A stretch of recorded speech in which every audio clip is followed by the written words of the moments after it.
शिवसेना शिंदे गटाची बदनामी आता खपवून घेतली जाणार नाही, असा आक्रमक इशारा पेणचे नवनिर्वाचित शिवसेना नगरसेवक भूषण कडू यांनी दिलाय. उल्वे येथील अल्पवयीन मुलीवरील अत्याचार प्रकरणात सोशल मीडियावर आरोपीचा शिवसेना शिंदे गटाचा स्वीकृत नगरसेवक असा खोटा उल्लेख करण्यात आला होता.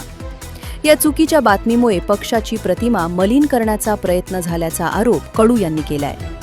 या प्रकरणी आक्रमक पवित्रा घेत नगरसेवक भूषण कडू यांनी 22 जून रोजी पेण पोलीस निरीक्षकांकडे लेखी तक्रार दाखल केली आहे. सोशल मीडिया माध्यमांनी वस्तुस्थितीची पडताळणी न करताच ही दिशाभूल करणारी बातमी पसरवली असं त्यांनी म्हटलंय.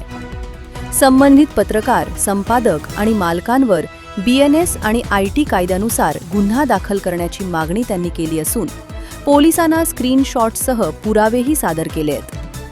पत्रकार परिषदेत बोलताना भूषण कडू म्हणाले की उपमुख्यमंत्री एकनाथ शिंदे, आमदार महेंद्र शेठ दळवी आणि जिल्हाप्रमुख राजाभाई केणी यांच्या नेतृत्वाखाली काम करणारा मी पेणमधील एकमेव नगरसेवक आहे. यापुढे पक्षाची अशी चुकीची बदनामी केल्यास थेट मानहानीचा दावा ठोकण्यात येईल असा कडक इशारा त्यांनी दिला आहे. जय महाराष्ट्र. प्रथमतः पत्रकार सर्व बंधू भगिनींचे मी स्वागत करतो. आज पत्रकार परिषद घेण्याचं कारण म्हणजे काही 3-4 दिवसापूर्वी घडलेली घटना उल्वा येथे झालेली अल्पवयीन मुलीच्या अत्याचार संदर्भात काही माध्यमांनी अशी विषय मांडले की बातम्या दिल्या की सदर स्वीकृत नगरसेवक हा शिवसेना शिंदे गटाचा आहे. तर मी सांगू इच्छितो, पेण शहरामध्ये नगरसेवक एकमेव शिंदे गटाचा मी असून कुठलाही नगरसेवक हा शिंदे गटाचा शिवसेनेचा स्वीकृत नसून तो कुठल्या पक्षाचा आहे मला काही सांगायचं मला त्याच्यामध्ये हे नाही आहे, बोलणं नाही आहे.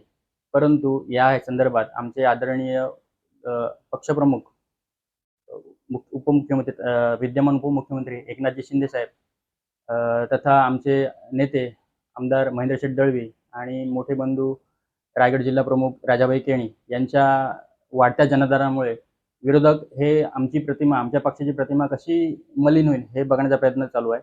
तर या संदर्भात मी ही पत्रकार परिषद घेत आहे.